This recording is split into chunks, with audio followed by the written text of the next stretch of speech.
স্বাগত নিউজ 24 সকালের সংবাদে। সঙ্গে আছি আমি তানজিনা অন্ত। শুরুতেই নিউজ 24 এর ষষ্ঠ বর্ষে পদার্পণ উপলক্ষে বিশেষ আয়োজন ধাবমান বাংলাদেশ।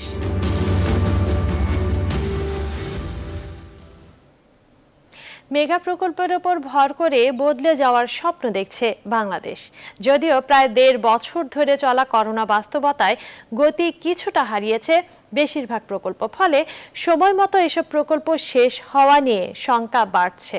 তবে এর মধ্যেও শেষ পর্যায়ে পদ্মা সেতুর কাজ। আগামী বছরের জুনে এই সেতু দিয়ে যান চলাচলের লক্ষ্য কর্তৃপক্ষের। সব প্রকল্প সময় মতো শেষ করতে প্রয়োজনীয় পদক্ষেপের তাগিদ বিশেষজ্ঞদের। প্লাবন রহমানের রিপোর্টে বিস্তারিত।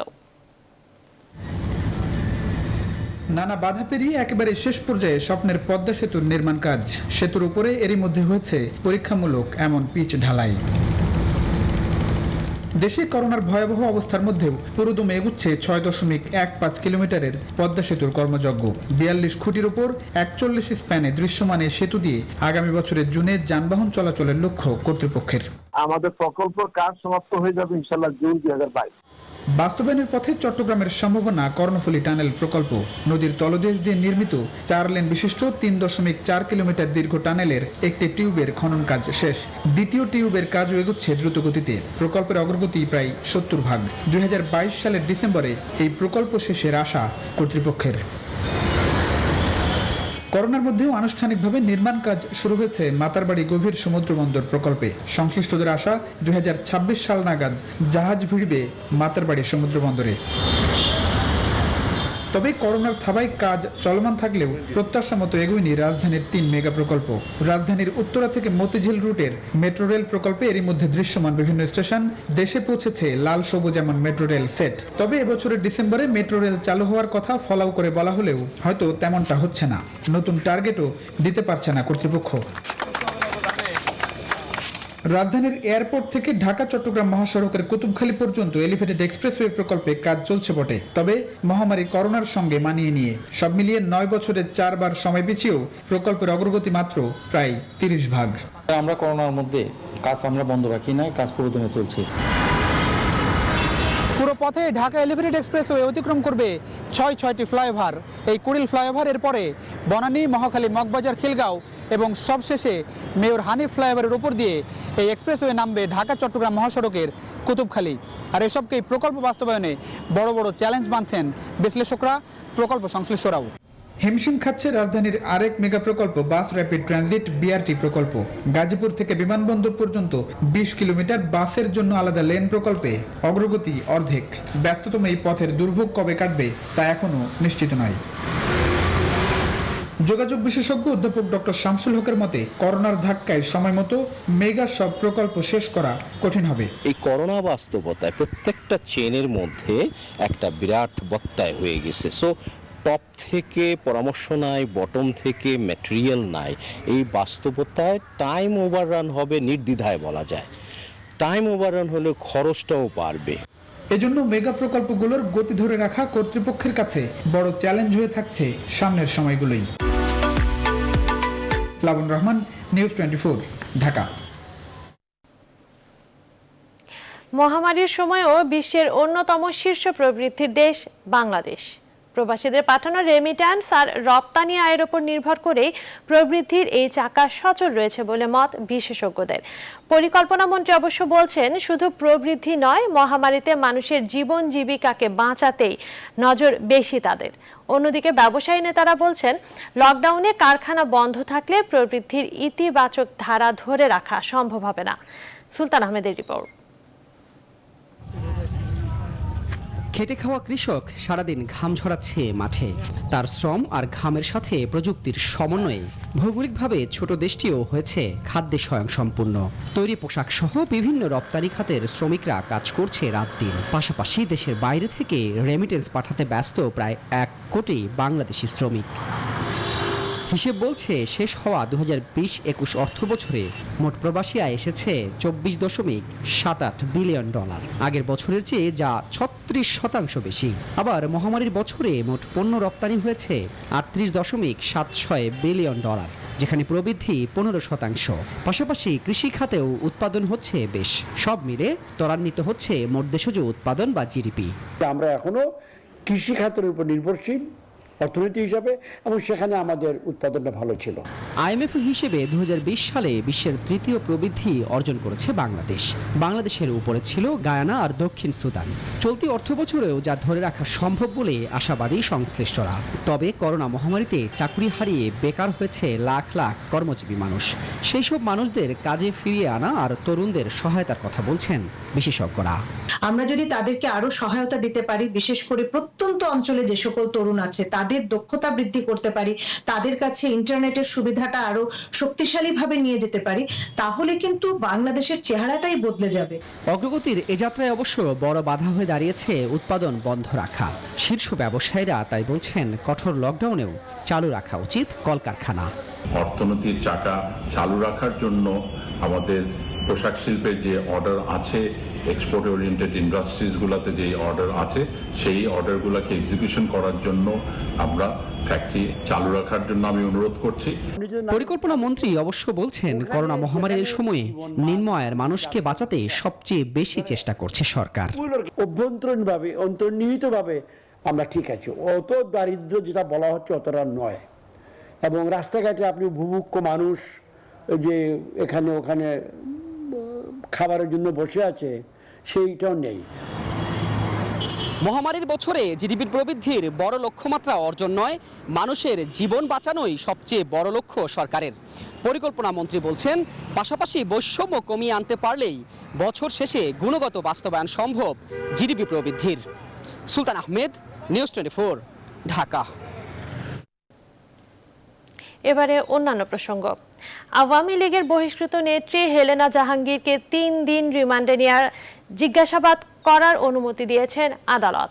পুলিশের আবেদনের পরিপ্রেক্ষিতে ঢাকার চিফ মেট্রোপলিটন ম্যাজিস্ট্রেট শুক্রবার রাতে এই আদেশ দেন। এর আগে গুলশান থানায় 2টি মামলা করে র্যাব। এছাড়া মানি লন্ডারিং, মাদক ও অন্যান্য বিষয়ে খতিয়ে দেখা হচ্ছে বলেও জানানো হয়। মাসুদ আল আবুনি ও সুকন্যা আমিরকে সাথে নিয়ে আরো জানাচ্ছেন ফখরুল ইসলাম। আওয়ামী লীগের বহিষ্কৃত নেত্রী হেলেনা জাহাঙ্গীরকে শুক্রবার আদালতে হাজির করে পুলিশ। গুলশান থানায় করা ডিজিটাল নিরাপত্তা আইনের মামলায় 5 দিন রিমান্ডে নিয়ে জিজ্ঞাসাবাদ করার আবেদন করা হয়। উভয় পক্ষের শুনানি নিয়ে ঢাকার চিফ মেট্রোপলিটন ম্যাজিস্ট্রেট আদালত 3 দিনের রিমান্ড মঞ্জুর করেন। দেশে তার ফেসবুক আইডিতে সেখানে আমাদের মন্ত্রীবর্গ এবং রাষ্ট্রের গুরুত্বপূর্ণ ব্যক্তিদের বিরুদ্ধে সে অপপ্রচার করেছে, সরকারের বিরুদ্ধে সে অপপ্রচার সে চালিয়েছে, তার ফেসবুকের মাধ্যমে জিনিসগুলো সে করেছে। এই জন্য তাকে পুলিশ 5 দিনের রিমান্ড চেয়েছে। আদালত সন্তুষ্ট হয়ে 3 দিনের পুলিশ রিমান্ড মঞ্জুর করেছে। যে মানহানির কথা বললে এজাহার করছে তার মানহানি করা হয় না, ইভেন কি কারও মানহানি সুনির্দিষ্টভাবে করা হয়েছে মর্মে এজাহারের মধ্যে উল্লেখ নাই। হেলেনা জাহাঙ্গীরের বিরুদ্ধে মাদক, বিদেশি মুদ্রা, বন্যপ্রাণীর চামড়া রাখা ও অবৈধভাবে জয়যাত্রা নামক টেলিভিশন পরিচালনার দায়েও মামলার প্রস্তুতি চলছে। তিনি নিজের ছবি ভাইরাল করে বা বিভিন্নভাবে উপস্থাপন করে তিনি নিজের অসৎ উদ্দেশ্য বা ওনার বিভিন্ন উদ্দেশ্য চরিতার্থ করার চেষ্টা করেছে।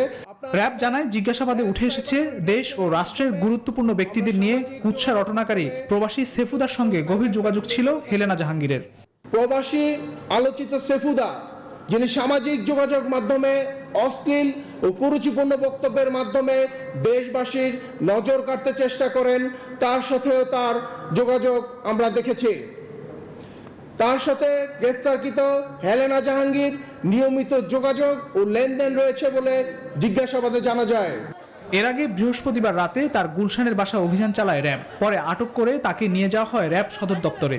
অভিযান চালানো হয় মিরপুরে হেলেনার মালিকানাধীন জয়যাত্রা টেলিভিশনেও। সম্প্রতি আওয়ামী লীগের নাম ব্যবহার করে খুলেছিলেন বাংলাদেশ আওয়ামী চাকরিজীবী লীগ। এরপরেই তাকে দল থেকে অব্যাহতি দেওয়া হয়। ফখরুল ইসলাম, নিউজ 24, ঢাকা। আগামীকাল থেকে গার্মেন্টস সহ রফতানিমুখী শিল্প কারখানার স্বাস্থ্যবিধি মেনে খোলা থাকবে বলে জানিয়েছে মন্ত্রিপরিষদ বিভাগ। শুক্রবার বিকেলে মন্ত্রিপরিষদ বিভাগের এক প্রজ্ঞাপনে তথ্য জানানো হয়েছে। 2 সপ্তাহ ব্যাপী কঠোরতম লকডাউনের 8ম দিনে এই সিদ্ধান্ত এলো। এর আগে শিল্প কারখানা খোলা নিয়ে 2 দফায় মন্ত্রিপরিষদ সচিবের সাথে বৈঠক করে ব্যবসায়ী নেতারা। কারখানা খুলে দেওয়ার এই সিদ্ধান্তকে স্বাগত জানিয়েছেন ব্যবসায়ী নেতারা। বলেছেন স্বাস্থ্যবিধি মেনেই কারখানা চলবে।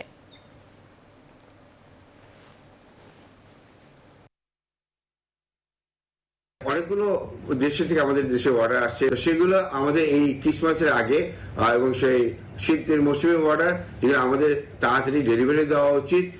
আমি বলবো এটা সরকার খুব একটা ভালো সিদ্ধান্ত নিয়েছে, আমাদের রপ্তানিমুখী শিল্পকে লকডাউনে আওতামুক্ত করেছে। আমাদের যেগুলো ওয়ার্কার ঢাকায় আছে তাদের নিয়ে আমরা শুরু করব। ঢাকার বাইরে যারা আছেন শিথিল হওয়ার পরে, অবস্থা স্বাভাবিক হওয়ার পরে বাদবাকি শ্রমিকরা আস্তে আস্তে। করোনার ভয়াল থাবা রুখতে সর্বোত্তম হাতিয়ার হিসেবে টিকাকেই বেছে নিয়েছে সরকার। তাই দ্রুততম সময়ে সর্বোচ্চ সংখ্যক মানুষকে টিকার আওতায় আনতে নেওয়া হয়েছে বিশেষ পরিকল্পনা, যা শুরু হবে 7 আগস্ট থেকে। নিউজ 24-কে স্বাস্থ্যের মহাপরিচালক জানিয়েছেন, মাসে 1 কোটি মানুষকে টিকা দেওয়ার লক্ষ্য নিয়ে কাজ করছেন তারা। আজ আসছে অ্যাস্ট্রাজেনেকার প্রায় 8 লাখ ডোজ। জনস্বাস্থ্যবিদরা বলছেন, বর্তমান অবকাঠামোতেই এই পরিকল্পনা বাস্তবায়ন সম্ভব। আরিফিন শাকিল জানাচ্ছেন বিস্তারিত। দফায় দফায় দেশে আসছে লাখ লাখ টিকা। সবশেষ বৃহস্পতিবার রাতে সিনোফার্মে 30 লাখ টিকা দেশে এসে পৌঁছায়। এ নিয়ে 3টি চালানে চীন থেকে কেনা 1.5 কোটি টিকার 70 লাখ পেয়েছে ঢাকা। এছাড়াও কোভ্যাক্সের মাধ্যমে মডার্নার 50 লাখ, অ্যাস্ট্রাজেনেকার প্রায় 2 লাখ টিকা পেয়েছে বাংলাদেশ। আরও কয়েক লাখ টিকা আগস্টে দেশে আসার কথা। সেপ্টেম্বরে আসবে ফাইজারের 60 লাখ। এমন অবস্থায় করোনার তৃতীয় ঢেউ রুখতে টিকাকরণেই সর্বাধিক মনোযোগ দিচ্ছে সরকার। দেশের 80% মানুষকে টিকার আওতায় আনতে এরই মধ্যে বিশাল পরিকল্পনা গ্রহণ করেছে স্বাস্থ্য মন্ত্রণালয়, যার বাস্তবায়ন শুরু হচ্ছে 7 আগস্ট। দ্রুত সময় বেশি মানুষকে টিকা দিতে বয়সসীমা 25-এ নামিয়ে আনা হয়েছে। আমাদের মাসিক চিন্তা আছে 1 কোটি বা তদূর্ধ্ব টিকা দেওয়া। বিভিন্ন ডিভিশনে অনলাইনে প্রশিক্ষণ চলছে। প্ল্যান প্রতি মুহূর্তেই কাস্টমাইজ করা হবে according to the availability of the vaccine. City কর্পোরেশনের সপ্তাহে 6 দিন আমরা টিকা কর্মসূচিটি চালাবো। গ্রামে এবং পৌরসভাতে সেখানে সপ্তাহে 4 দিন করে এই কর্মসূচিটি চলবে এবং প্রতি সেশনে অর্থাৎ প্রতিদিনে কিন্তু আমরা কমপক্ষে 200 মানুষকে টিকা দেব। হিসেব করে দেখা গেছে যে এইভাবে যদি আমরা টিকা দিই তাহলে এক সপ্তাহে 1.30 লাখের বেশি মানুষকে কিন্তু আমরা টিকা দিয়ে দিতে পারি। সরকারের এমন উদ্যোগ প্রশংসনীয় মন্তব্য করে জনস্বাস্থ্যবিদ চিন্ময় কান্তি দাস বলছেন, সারা দেশে ইপিআই কার্যক্রমে জনবল দিয়ে সরকারের এই পরিকল্পনা বাস্তবায়ন সম্ভব। ইউনিয়ন পর্যায়ে টিকা দিতে বহুমুখী উদ্যোগ নেয়ার তাগিদ তার। তারা অত্যন্ত প্রশিক্ষিত। তাদেরকে যদি আমরা ব্যবহার করি তাহলে এই ম্যান পাওয়ার দিয়ে এবং এই টিকা কেন্দ্রতে আমরা মাসে 1 থেকে 1.5 কোটি টিকা দিতে পারি, যদি টিকার সাপ্লাইটা আমাদের থাকে। কারণ এটা খুব জরুরি। 1 বছরের মধ্যে আমরা যদি 12 থেকে 14 কোটি মানুষকে টিকা দিতে পারি তাহলে আমরা এই মহামারীকে আমরা নিয়ন্ত্রণ করতে পারব। সারা দেশে গণটিকা কার্যক্রম শুরু করা হলেও এখনই কঠোর বিধিনিষেধ শিথিল করার পক্ষে নয় স্বাস্থ্য দপ্তর। আমরা বলেছি লকডাউন কন্টিনিউ করতে। সব খুলে দিলে তো অবশ্যই পারবেই। মানে ইনফেকশন রেট বাড়লে হাসপাতালে তো আমরা জায়গা দিতে পারবো। আরিফিন শাকিল, নিউজ 24, ঢাকা। ময়মনসিংহ মেডিকেলে প্রতিদিনই করোনায় আক্রান্ত মৃত্যুর সংখ্যা দেখে ভয় দানা বাঁধছে সকলের মনে। আরও ভীতি বাড়িয়েছে উপসর্গ নিয়ে মৃত্যুর সংখ্যা। করোনা ইউনিটে প্রতিদিনই মৃত্যু ও নতুন রোগীর ভর্তির প্রতিযোগিতা চলছে। কয়েক দফায় মৃত্যুর নতুন রেকর্ড হয়েছে ইউনিটটিতে। চলতি মাসে করোনা ইউনিটে শুধু উপসর্গ নিয়েই মারা গেছেন 274 জন। শৈবাল দাসের ক্যামেরায় ময়মনসিংহ থেকে আরও জানাচ্ছেন সৈয়দ নোমান। শ্বাসকষ্ট ও জ্বর নিয়ে ভুগছিলেন 60ঊর্ধ্ব সুরাইয়া খাতুন। এসব উপসর্গকে তিনি ও তার পরিবার তোয়াক্কা করেনি। সাধারণ প্যারাসিটামল ও নাপাই ছিল তাদের চিকিৎসা ব্যবস্থা। মঙ্গলবার অবস্থার অবনতি হলে করোনা ইউনিটে রাতে ভর্তি হন, কিন্তু মাত্র 16 ঘন্টার ব্যবধানে সুরাইয়া খাতুনের নিথর দেহ ফিরেছে বাড়ির পথে।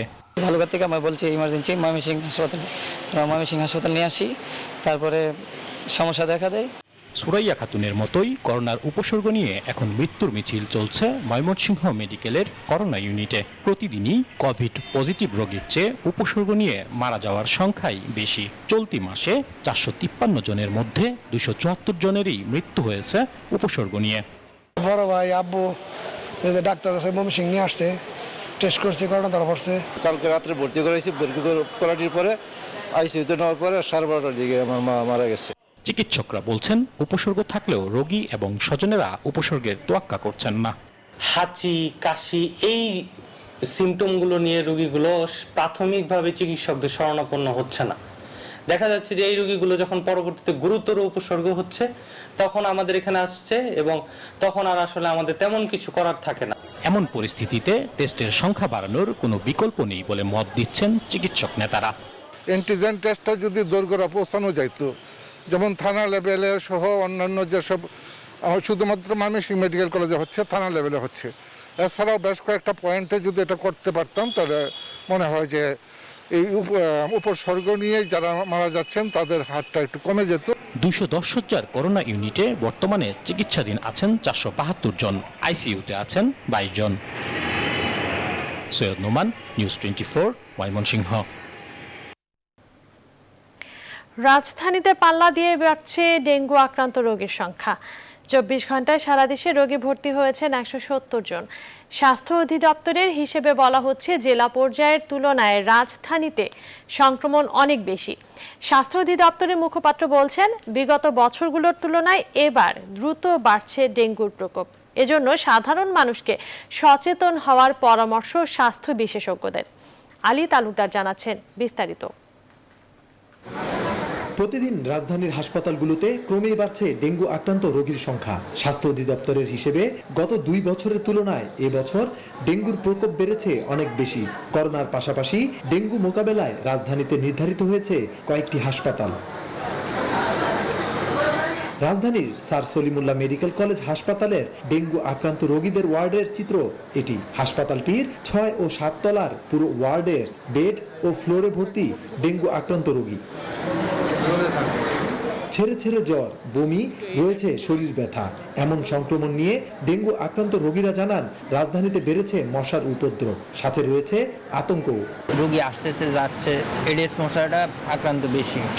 তো বন্ধ হয়ে গেল, বমি এই তো খাইয়া কিছু রাখতে পারি। 4-5 দিন ধরে আসি, এখন সুস্থ আর কি। রোগীদের চাপ সামাল দিতে কর্তব্যরত চিকিৎসকরা জানান কতটা বেগ পেতে হচ্ছে তাদের। আক্রান্তের সংখ্যা দিনে দিনে বাড়ছে। আগের তুলনায় যদি বাড়লেও আমরা আমাদের সর্বোচ্চ প্রচেষ্টা করতেছি। শুক্রবার স্বাস্থ্য অধিদপ্তরের হেলথ ইমার্জেন্সি অপারেশন সেন্টার ও কন্ট্রোল রুমের নিয়মিত ডেঙ্গু বিষয়ক প্রতিবেদন অনুযায়ী সরকারি বেসরকারি হাসপাতালে গত 24 ঘন্টায় ভর্তি হওয়া রোগীর সংখ্যা 170 জন। গত কয়েক বছরের তুলনায় এবছর ডেঙ্গুর প্রকোপ কতটা ভয়াবহ জানান স্বাস্থ্য অধিদপ্তরের মুখপাত্র। জুলাই 2019 সালের চিত্রটির সঙ্গে যদি জুলাই 2021-এর চিত্রটি তুলনা করেন, তাহলে সর্বমোট রোগীর সংখ্যার বিবেচনায় সেটি হয়তো 6 থেকে 7 ভাগের 1 ভাগ 2021-এ। এই অতিমারির মাঝে ডেঙ্গু কিন্তু বোঝার উপরে সাপের আঁটি। সাধারণ মানুষকে আতঙ্কিত না হয়ে সচেতনতা বৃদ্ধির পাশাপাশি শুরুতেই চিকিৎসা নেওয়ার পরামর্শ এই স্বাস্থ্য বিশেষজ্ঞের। আলী তালুকদার, নিউজ 24, ঢাকা। লকডাউনে বাজার এবং হোটেল বন্ধ থাকায় বিপাকে পড়েছেন পোল্ট্রি খামারিরা। পরিবহন সংকট থাকায় উৎপাদিত মুরগি পাঠাতে পারছে না দেশের বিভিন্ন এলাকায়। কুষ্টিয়ার একটি খামার থেকে যুক্ত হচ্ছেন সহকর্মী জাহিদুজ্জামান। জাহিদ, খামারিরা কি ধরনের সংকটে পড়েছেন আর কি করা দরকার বলে তারা মনে করছেন? তানজিনা, আমি আছি কুষ্টিয়ার কবুরহাট এলাকার শাকিল পোল্ট্রি ফার্মে এবং তার পোল্ট্রি ফার্মের দুটি অংশে, একটি অংশে আমি আপনাকে দেখাই যে এই ফার্মে 3000-এর বেশি মুরগি আছে এবং এই মুরগিগুলোর যে 55 দিন বা 50 দিনের বয়সে বিক্রি করার কথা, তার বয়স কিন্তু এখন 60-66 দিন হয়ে গেছে, বিক্রি করতে পারছেন না। জানেন যে লকডাউন থাকার কারণে দেশের হোটেল এবং হাট বাজার এগুলো সব বন্ধ আছে, যে কারণে কিন্তু এই মুরগিগুলো তারা আসলে হাট বাজারে নিয়ে যেতে পারছেন না। এবং আমরা কথা বলেছি পোলট্রি খামারিদের জেলা কমিটির সভাপতি আরিফুল ইসলাম বাবুর সাথে। তিনি বলেছেন যে কুষ্টিয়া জেলাতেই 5 থেকে 10 হাজার এরকম খামার আছে যারা সবাই আসলে বিপাকে পড়েছেন, তাদের মুরগি বিক্রি করতে পারছেন না। একই সঙ্গে প্রতি কেজি মুরগি কিন্তু 30-35 টাকা দাম কমে গেছে এবং সেই একদিকে যেমন বিক্রি করতে পারছেন না, অন্যদিকে দাম কমে গেছে, আবার এর কাঁচামাল পোলট্রি ফিডের দাম বৃদ্ধি পেয়েছে। সে কারণে অনেক খামারই কিন্তু খামার বন্ধ করে দিতে বাধ্য হয়েছেন। আমরা কথা বলবো এই খামারের মালিক শাকিল আহমেদের সাথে। শাকিল আহমেদ, বলেন তো আপনি কি ধরনের সংকটে পড়েছেন? আমি সংকটে পড়ছি, আমার এই মুরগিটা হচ্ছে আপনার 55-56 দিনে বিক্রি হয়, আমি এখন বেচতে পারছি না। আমাদের খাবার খাচ্ছে বেশি, আমাদের অনেক টাকা লস আছে। আমরা ঢাকাতে গাড়ি মাড়ি যাতে পারছেন, হোটেল কারখানা বন্ধ, এই জন্য আমরা মুরগি বেচতে আসি না, আমাদের কাছে পার্টি আসে, সেই পার্টিরা তো আসতে পারছে না। এই অবস্থায় আছি। আমাদের এই বাচ্চা কিনা 40 টাকা পিস, খাবার হচ্ছে 2335 টাকা, বস্তা কিনা লাগছে, ওষুধ কিনা লাগছে আমাদের খামারে। তো আপনারা হচ্ছে কিভাবে এটা সমাধান হতে পারে? এখন আপনার লকডাউন চলে ধরে ঢাকা থেকে গাড়ি বাড়ি আসলে হোটেল মোটেল খুললে পারে আমাদের মুরগি চাহিদা বেশি হবে, অনুষ্ঠান হলে পারে চাহিদা বেশি হবে। তানজিনা, শুনছিলেন যে আসলে এই লকডাউন উঠে যাওয়ার পরে পরিস্থিতি স্বাভাবিক না হলে এদের এই সংকট মেটার কোনো পথ নেই বলে বলছিলেন শাকিল আহমেদ। এবং এই ছিল আমার কাছে সর্বশেষ। আমি চলে যাচ্ছি স্টুডিওতে। তানজিনা। জাহিদ, আপনাকে ধন্যবাদ। দর্শক, কুষ্টিয়ার পোলট্রি খামারিদের সংকটের কথা জানাচ্ছিলেন সহকর্মী জাহিদুজ্জামান।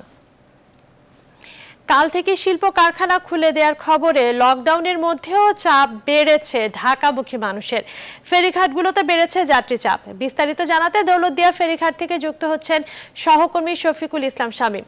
শামীম, লকডাউনের মধ্যেও তো ঢাকামুখী মানুষ আসছে, আসলে এখন আসলে ঘাটে যাত্রী চাপ কেমন আর তারা কিভাবে পার হচ্ছেন?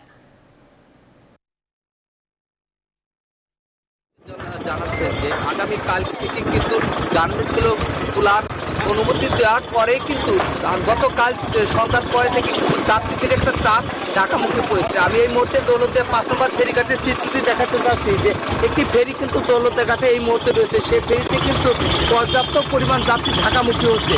সকাল থেকেই কিন্তু আমরা যে বিষয়টি দেখছি যে দৌলতদিয়া ঘাটে কিন্তু 7টি ফেরিঘাট রয়েছে, তার মধ্যে 4টি ফেরিঘাট সচল রয়েছে। এই 4টি ফেরিঘাট ব্যবহার করে কিন্তু ঢাকামুখী শত শত যাত্রী কিন্তু সকাল থেকেই তারা ঢাকামুখী হচ্ছে, ফেরি পার হচ্ছে।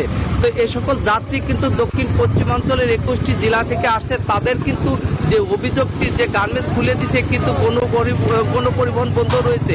আর গণপরিবহন বন্ধ থাকার কারণে কিন্তু তাদেরকে ছোট ছোট যানবাহনে, অটোরিকশা, মোটরসাইকেল এবং ব্যক্তিগত যানবাহনে কিন্তু তাদেরকে দৌলতদিয়া ঘাট পর্যন্ত আসতে হচ্ছে। তারা কিন্তু বলছে যে এ সকল যানবাহনে এসে কিন্তু তাদেরকে অতিরিক্ত টাকা ব্যয় করতে হয়েছে এবং জীবনের ঝুঁকি কিন্তু নিতে হয়েছে। কারণ ছোট ছোট যানবাহনে গাদাগাদি করেই কিন্তু তাদেরকে দৌলতদিয়া ঘাট পর্যন্ত আসতে হয়েছে। আর দৌলতদিয়া ঘাটে এসে কিন্তু তারা সহজেই ফেরি চলাচল সচল থাকার কারণে কিন্তু তারা স্বাভাবিকভাবেই কিন্তু পাটুরি ঘাটে গিয়ে আবার কিন্তু মহাসড়কে গিয়ে আরেকটা যন্ত্রণা তাদের রয়েছে। এই বিষয়টি কিন্তু সকল যাত্রী আমাদের কাছে বলেছেন। কিন্তু আমরা যে বিষয়টি দেখেছি এই দৌলতদিয়া ঘাটে এসে এই বাধাবিহীন সকল যাত্রীরা কিন্তু কোনো বাধাবিহীন কিন্তু দৌলতদিয়া ঘাটে এসেই গন্তব্যস্থানে যাওয়ার চেষ্টা করছে। তো সকাল থেকে কিন্তু দৌলতদিয়া ঘাট থেকে 9টি ফেরি যে পর্যন্ত 9টি ফেরি ছেড়ে গেছে। প্রত্যেকটি ফেরিতে কিন্তু আমরা যে দৃশ্যে দেখছি শত শত যাত্রী কিন্তু তারা ঢাকামুখী হওয়ার চেষ্টা করছে। এই সকল যাত্রী কিন্তু দক্ষিণ পশ্চিমাঞ্চলের 21টি জেলা থেকে ঘাট পর্যন্ত এসেছে। তো তারা কিন্তু এসে কিন্তু তারা নানা প্রকার দুর্ভোগ স্বীকার করে, মহাসড়কের দুর্ভোগ স্বীকার করেই কিন্তু তারা ঢাকামুখী হচ্ছে। সকলের বলছে যে অনেক যাত্রী বলছে যে লকডাউনের মধ্যে তাদেরকে দৌলতদিয়া ঘাট পর্যন্ত আসতে কিন্তু অনেক টাকা ব্যয় করতে হয়েছে, ঢাকা পর্যন্ত যেতে কিন্তু আরো অনেক টাকা ব্যয় করতে হবে। তো এই ছিল দৌলতদিয়া ফেরিঘাটের সর্বশেষ সংবাদ। আমি এখন ফিরে যাচ্ছি স্টুডিওতে তানজিনার কাছে। তানজিনা। শামীম, আপনাকে ধন্যবাদ। দৌলতদিয়া ঘাট থেকে ঢাকামুখী মানুষের খবর জানাচ্ছিলেন সহকর্মী শফিকুল ইসলাম শামীম। চলে যাচ্ছি পরের খবরে। ভারী বর্ষণ ও পাহাড়ি ঢলে কক্সবাজার জেলার সৃষ্ট বন্যা পরিস্থিতির অবনতি হয়েছে। মাতামুহুরী ও বাঁকখালী নদীর পানি বিপদসীমার ওপর দিয়ে প্রবাহিত হচ্ছে। পাহাড়ি ঢলে মাতামুহুরী নদীর বেড়ি বাঁধ ভেঙে নতুন করে প্লাবিত হয়েছে চকরিয়া উপজেলার বেশ কয়েকটি ইউনিয়ন। পানিবন্দী বিভিন্ন উপজেলার প্রায় 4 লাখ মানুষ। আইয়ুবুল ইসলামের তথ্যচিত্রে ডেস্ক রিপোর্ট। ভারী বর্ষণ ও উজান থেকে নেমে আসা পাহাড়ি ঢলে তলিয়ে গেছে কক্সবাজার জেলার সদর, রামু, ঈদগাঁও, চকরিয়া, উখিয়া, টেকনাফ ও মহেশখালী উপজেলার 525টি গ্রাম। এ জেলার 71 ইউনিয়ন ও 4 পৌরসভার মধ্যে 51টি ইউনিয়ন ও একটি পৌরসভা প্লাবিত হয়েছে। এতে পানিবন্দী হয়ে পড়েছে 4 লক্ষাধিক মানুষ। ঘর বাড়িতে প্রচুর পানি ঢুকছে, অনেক বাড়িঘর নষ্ট হয়ে গেছে। ঘরে বাড়িতে কিছু উঠছে, কিছু উঠে না, কিছু পাহাড় পর্বতে চলে আসছে। সব বাড়িতে পানি হয়ে গেছে, এখানে কারো বাড়িতে রান্না বান্না করতে পারতেছে না, খেতে পারতেছে না। এদিকে পাহাড়ি ঢলে মাতামুহুরী ও বাঁকখালী নদীর পানি বৃদ্ধি পেয়ে বিপদসীমার উপর দিয়ে প্রবাহিত হচ্ছে। বৃহস্পতিবার রাতে মাতামুহুরী নদীর বেড়িবাঁধ ভেঙে প্লাবিত হয়েছে চকরিয়া উপজেলার ফাঁসিয়াখালী ইউনিয়ন। বানের পানির তোড়ে বিভিন্ন স্থানে ভেঙে গেছে সড়ক। সেটা অবশ্যই কক্সবাজার কর্তৃপক্ষদের দেখা উচিত যে এই সড়কটা যাতে অতি দ্রুত উঁচু করে বা যা করা প্রয়োজনীয় তা করে। অতিরিক্ত জেলা প্রশাসক জানান, বন্যা দুর্গতদের মাঝে এরই মধ্যে চাল, শুকনো খাবার ও টাকা দেয়া হয়েছে। প্রয়োজনে আরও জরুরি ভিত্তিতে ত্রাণ বরাদ্দ দেয়া হবে। ইতিমধ্যে আমরা আসলে জেলা প্রশাসনের পক্ষ থেকে 135 মেট্রিক টন চাল এবং 5 লক্ষ টাকা উপজেলা নির্বাহী অফিসার বরাবর বরাদ্দ প্রদান করেছে। প্রশাসনের হিসেবে কক্সবাজারে গেল দুদিনে পাহাড় ধসে ও পানিতে ডুবে প্রাণ হারান 21 জন। Desk report, news 24। উজানের ঢলে এখনো পানিবন্দী বাগেরহাট জেলার হাজার হাজার পরিবার। বঙ্গোপসাগরে সৃষ্ট লঘুচাপের প্রভাবে 3 দিনের টানা বৃষ্টির পানিতে 17,000 চিংড়ি ঘের ও পুকুর ভেসে গেছে। এতে ক্ষতির পরিমাণ দাঁড়িয়েছে প্রায় 11 কোটি টাকা বলে জানিয়েছে মৎস্য বিভাগ। জেলার রামপাল, মোংলা, শরণখোলা, মোরেলগঞ্জ ও বাগেরহাট সদর উপজেলাতে সবচেয়ে বেশি মাছের ঘের ভেসে গেছে। তবে শুক্রবার সকাল থেকেই জেলার সবকটি নদ নদীর পানি কমতে শুরু করেছে, ফলে উন্নতি হতে শুরু করেছে দুর্গত এলাকার।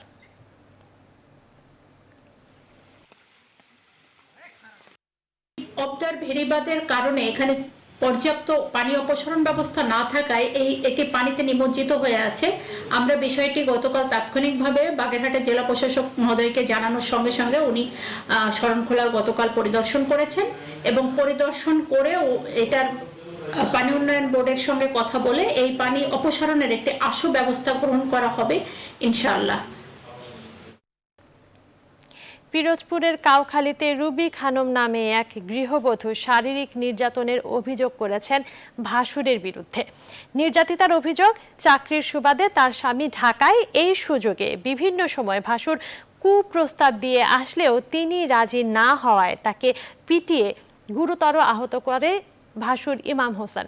তবে এসব অভিযোগ অস্বীকার করেছেন ইমাম হোসেন।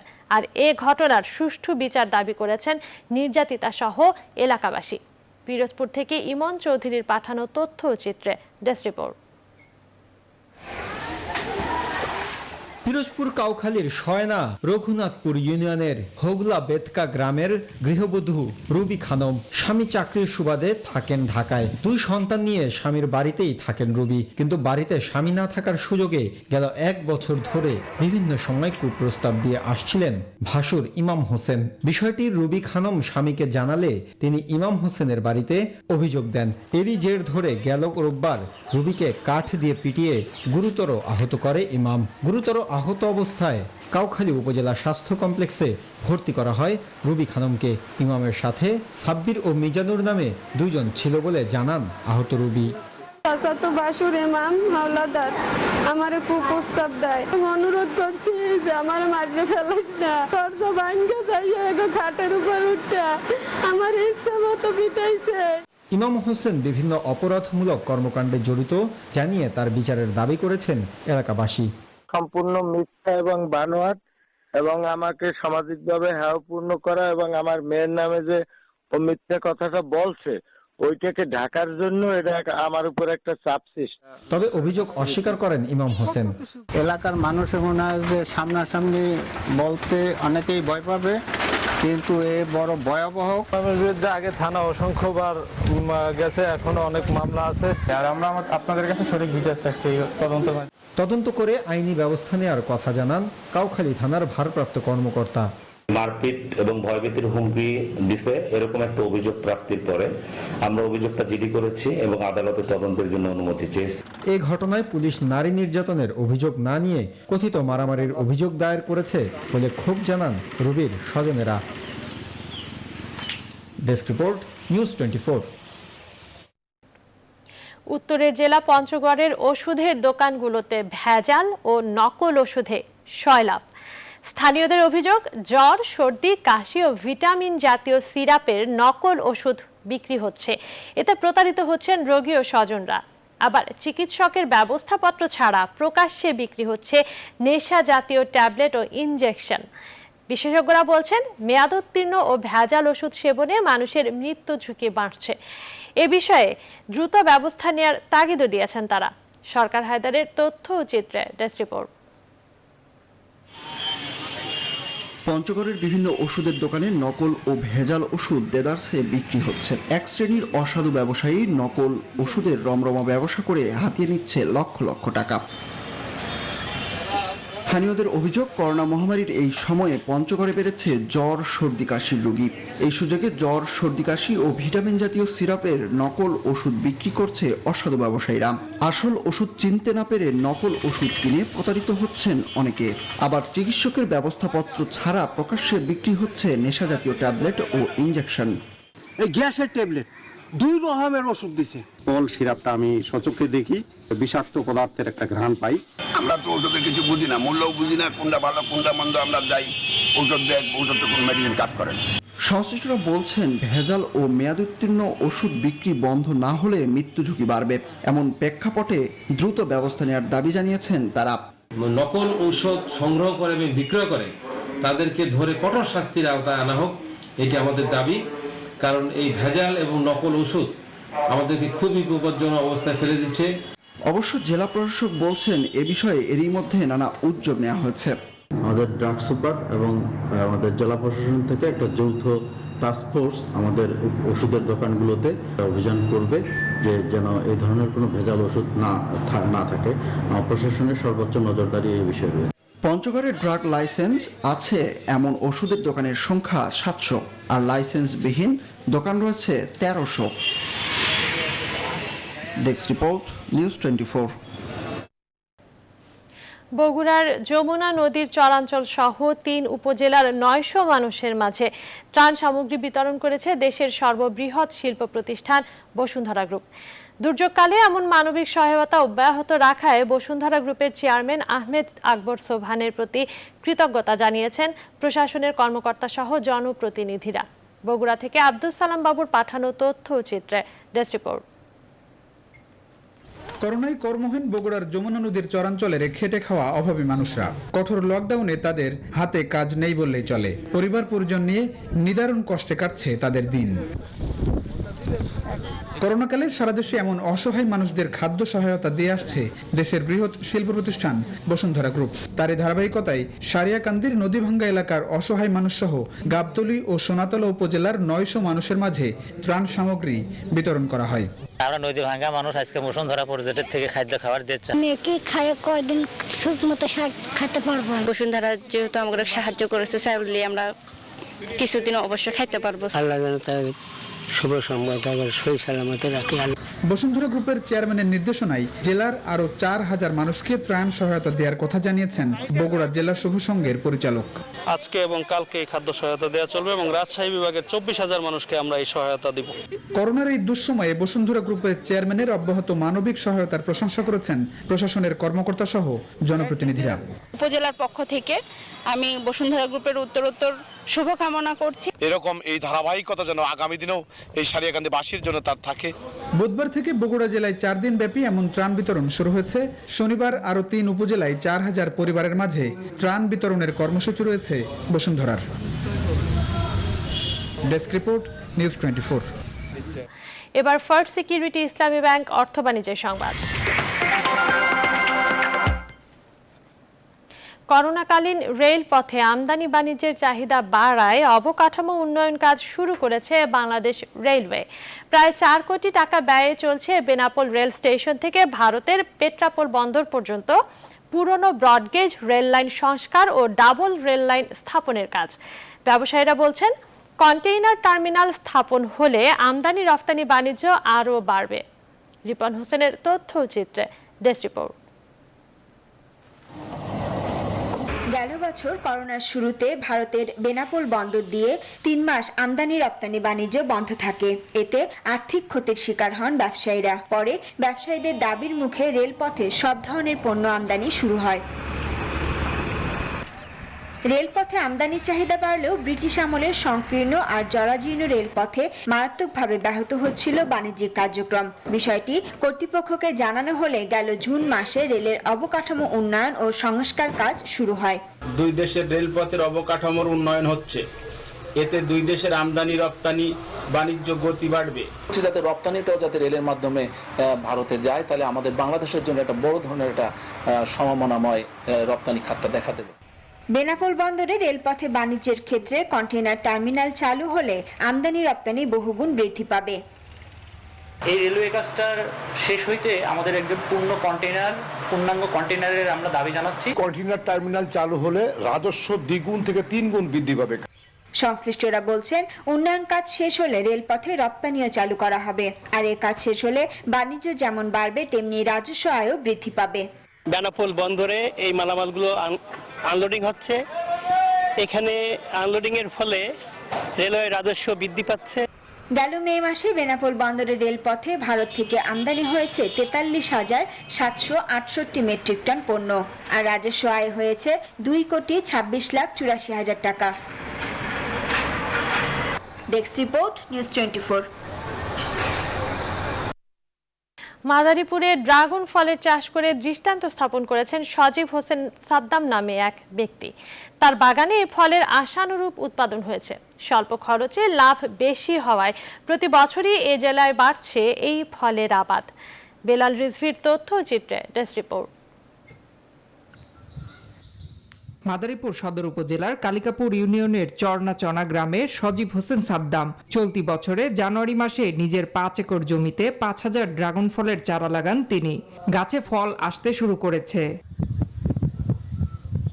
সাদ্দাম জানান, উৎপাদন খরচ 35 লাখ টাকা হলেও বাজার দর ভালো থাকায় লাভের মুখ দেখছেন সে। গত বছর বন্যায় কিছুটা ক্ষতি হলেও এবার যে পরিমাণে ফল আসছে তাতে ক্ষতি পুষিয়ে নেওয়া সম্ভব এবং ভবিষ্যতে আরো বাগান বাড়ানোর ইচ্ছা আছে। তার বাগান দেখতে দূর দূরান্ত থেকে আসছেন অনেকে। চারা কিভাবে নিয়ে আমি একটা বাগান করতে পারি, এরকম একটা উদ্যোক্তা আমি হইতে চাচ্ছি। চিন্তা ভাবনা করেছি আমি 3 বিঘা জমিতে ড্রাগন চাষ করব। ড্রাগন চাষে আগ্রহীদের সব ধরনের সহায়তা করা হচ্ছে বলে জানালেন কৃষি কর্মকর্তারা। কৃষি সম্প্রসারণ অধিদপ্তরের পক্ষ থেকে তাদেরকে প্রয়োজনীয় পরামর্শ, প্রশিক্ষণ এবং উদ্বুদ্ধ করা হচ্ছে এবং দ্রুতই আশা করছি এই ফলটি চাষি ভাইরা চাষে আগ্রহী হবেন এবং আবাদ বাড়বে। একটি ড্রাগন গাছ থেকে কমপক্ষে 30 বছর পর্যন্ত ফল পাওয়া যায়। Desk report, news 24। এবারে আন্তর্জাতিক। ওমান উপকূলে ইসরায়েলি ব্যবসায়ীর পরিচালিত জাহাজে হামলার ঘটনায় 2 নাবিক প্রাণ হারিয়েছেন। একজন ব্রিটিশ, অন্যজন রোমানিয়ার নাগরিক। আর এ হামলার সঙ্গে ইরানের সম্পৃক্ততা রয়েছে বলে অভিযোগ করেছেন ইসরায়েলি পররাষ্ট্রমন্ত্রী ইয়ার লাপিদ। এক বিবৃতিতে তিনি বলেছেন, ইরান শুধু ইসরায়েলের জন্যই সমস্যা নয়, তাদের কর্মকাণ্ডে বিশ্বকে অবশ্যই চুপ থাকা উচিত নয়। বৃহস্পতিবার হামলার শিকার হয় ইসরায়েলি ব্যবসায়ীর পরিচালিত জাহাজটি। ওই ব্যবসায়ীর কোম্পানির তরফে বলা হয়েছে এটি একটি সন্দেহজনক ডাকাতির ঘটনা। জোডিয়াক ম্যানেজমেন্টের টুইটার পোস্টে বলা হয়েছে, ঘটনার সময় জাহাজটি ভারত মহাসাগরের উত্তরে ছিল এবং এটি দারুস সালাম থেকে ফাজিরাহ বন্দরের দিকে অগ্রসর হচ্ছিল। অবশ্য তেল আবিবের এমন অভিযোগে এখনো প্রতিক্রিয়া জানায়নি তেহরান। বিশ্বজুড়ে মহামারীর প্রকোপের কারণে দীর্ঘ 17 মাস বন্ধ থাকার পর সম্পূর্ণ ডোজ টিকা নেওয়া বিদেশি পর্যটকদের জন্য সীমান্ত খুলে দিচ্ছে সৌদি আরব। দেশটির পর্যটন মন্ত্রণালয়ের ঘোষণা অনুযায়ী 1 আগস্ট থেকে এই সিদ্ধান্ত কার্যকর হবে। তবে মানতে হবে কঠোর স্বাস্থ্যবিধি। জ্বালানি তেল নির্ভর দেশটি চাইছে পর্যটন শিল্পের ব্যাপক প্রসার ঘটাতে। এরই মাঝে এ খাতে প্রচুর বিনিয়োগও করেছে রিয়াদ। বিস্তারিত মাসুদ রানার ডেস্ক রিপোর্টে। অমুসলিম পর্যটকদের আকৃষ্ট করতে 2019 সালে সেপ্টেম্বরে ই ভিসা চালু করে রিয়াদ, কিন্তু 2020 সালে করোনা মহামারীর কারণে সেই উদ্যোগ সাফল্যের মুখ দেখেনি। উল্টো ধর্মভিত্তিক পর্যটনেও বড় ধাক্কা খেয়েছে। তবে দীর্ঘ 17 মাস বন্ধ থাকার পর সৌদি সরকার অনুমোদিত টিকার পূর্ণ ডোজ নিয়েছেন এমন বিদেশি পর্যটকরা 1 আগস্ট থেকে দেশটিতে প্রবেশ করতে পারবেন। কোয়ারেন্টাইনের প্রয়োজন না পড়লেও সৌদিতে প্রবেশের আগের 72 ঘন্টার মধ্যে RT-PCR পরীক্ষার ফল নেগেটিভ হওয়ার প্রমাণ দাখিল করতে হবে। তবে ওমরা পালনের ক্ষেত্রে বিদেশি মুসলমানদের উপর থাকা নিষেধাজ্ঞা প্রত্যাহারের বিষয়ে কোনো ঘোষণা দেয়নি দেশটি। শুধু ধর্মীয় নয়, ধর্মনিরপেক্ষ পর্যটন চালু করার পরিকল্পনা হাতে নিয়েছে সৌদি আরব। তেলের উপর থেকে অর্থনৈতিক নির্ভরশীলতা কমাতে 2030 সালের লক্ষ্যমাত্রার অংশ হিসেবে এই পরিকল্পনা। পশ্চিমা পর্যটকদের আকৃষ্ট করতে বড় পরিকল্পনা তাদের। শুধু তাই নয়, সৌদিতে বিদেশি নাগরিক টানার পাশাপাশি দেশটির নাগরিকদের আগ্রহ দেশীয় পর্যটনই ধরে রাখতে চায় রিয়াদ। মাসুদ রানা, নিউজ 24। এবারে খেলার খবর।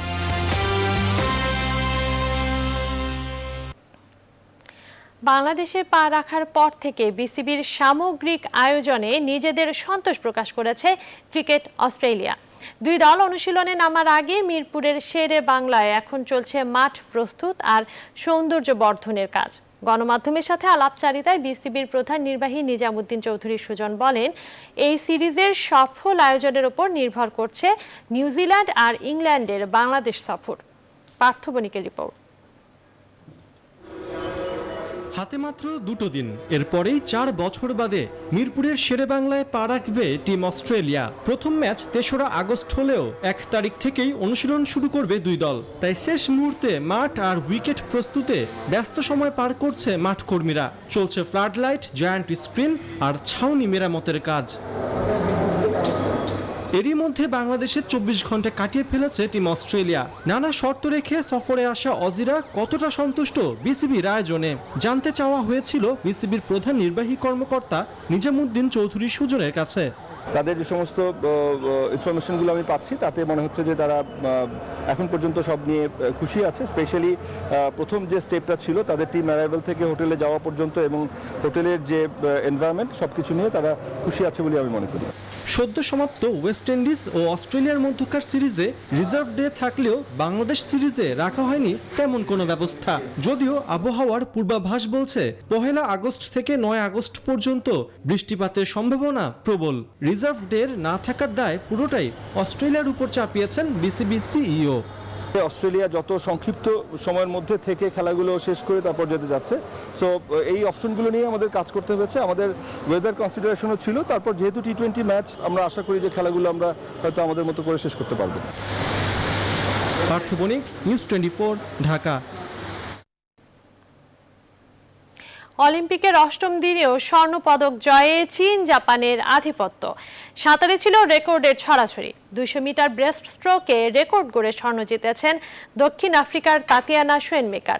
ছেলেদের 200 মিটার ব্যাক স্ট্রোকে স্বর্ণ জিতেছেন রাশিয়ার ইভজিনি।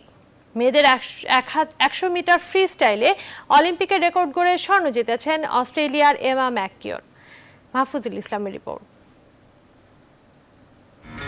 দক্ষিণ আফ্রিকার অলিম্পিক ইতিহাসে নতুন গল্প লিখলেন তাতিয়ানা শোয়েনমেকার। 2013 বিশ্ব চ্যাম্পিয়নশিপে 200 মিটার ব্রেস্ট স্ট্রোকে ডেনমার্কের রিলেমোলের গড়া 2 মিনিট 19.11 সেকেন্ডের রেকর্ড ভেঙেছেন তিনি। 2 মিনিট 18.95 সেকেন্ডে সাঁতার শেষ করে স্বর্ণপদক জিতেছেন এই সাঁতারু। এদিকে ছেলেদের 100 মিটার ব্যাক স্ট্রোকে ইউরোপিয়ান রেকর্ড গড়ার পর 200 মিটারেও স্বর্ণ জিতেছেন রাশিয়ান ইভজিনি ক্রাইলোভ। গড়েছেন অলিম্পিক রেকর্ড গড়ে স্বর্ণ জয়ের পথে ক্রাইলোভ সময় নিয়েছেন 1 মিনিট 53.27 সেকেন্ড। এদিকে মেয়েদের 100 মিটার ফ্রি স্টাইলে অলিম্পিক রেকর্ড গড়ে স্বর্ণ জিতেছেন অস্ট্রেলিয়ার এমা ম্যাককিউন। 51.96 সেকেন্ড সময় নিয়ে স্বর্ণ জিতেছেন তিনি। এদিকে 100 মিটারে ব্যক্তিগত মেডলিতে স্বর্ণ জিতেছেন চীনের সুন হুয়াং। 1 মিনিট 55 সেকেন্ড সময় নিয়েছেন তিনি। তার টাইমিংটি এশিয়ান রেকর্ড। এদিকে 50 মিটার ফ্রি স্টাইল হিটে ক্যারিয়ার সেরা টাইমিং করেও বাদ পড়েছেন বাংলাদেশের আরিফুল ও জুনায়না। ছেলেদের হিটে তৃতীয় হয়েছেন আরিফুল ইসলাম। এদিকে নিজেদের হিটে জুনায়না আহমেদ ক্যারিয়ার সেরা 29.78 সেকেন্ড সময় নিয়ে 8 জনের মধ্যে হয়েছেন পঞ্চম। শুটিংয়ে 10 মিটার এয়ার পিস্তলের পর এবার 25 মিটার এয়ার পিস্তলেও স্বর্ণ জিতেছেন রাশিয়ার ভিতালিনা বাতসেরাশকিনা। অলিম্পিকে অনন্য এক রেকর্ড গড়লেন দক্ষিণ কোরিয়ার অনসান। ইতিহাসে প্রথম আর্চার হিসেবে একটি গেমস থেকে 3টি স্বর্ণপদক জিতলেন তিনি। মেয়েদের দলীয় ও মিশ্র ইভেন্টের পর এবার স্বর্ণ জিতলেন ব্যক্তিগত ইভেন্টেও। মিশ্র ইভেন্টে দক্ষিণ কোরিয়ার অনসাং ও কিম জে দেও জুটির কাছেই হেরেছিল বাংলাদেশের রোমান সানা ও দিয়া সিদ্দিকী জুটি। মাহফুজুল ইসলাম, নিউজ 24। এই ছিল এখনকার মতো। সাথে থাকার জন্য ধন্যবাদ।